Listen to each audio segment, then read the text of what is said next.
Welcome to this DelftStack tutorial video.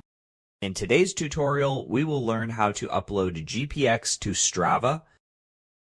So the first thing that you need to do is open your web browser on your computer, and now just go ahead and log in with your ID to Strava.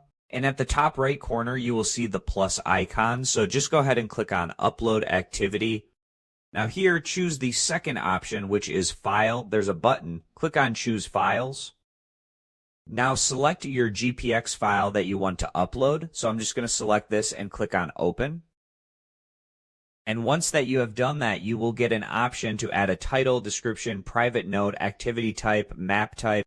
So just go ahead and add the information to your liking and scroll down and click on Save and View. And now your GPX will be successfully added or uploaded to your Strava. And that's it. That's how you upload GPX file to Strava using a browser by selecting Upload Activity and importing the file. Thanks for watching, and don't forget to check out the next DelftStack tutorial video.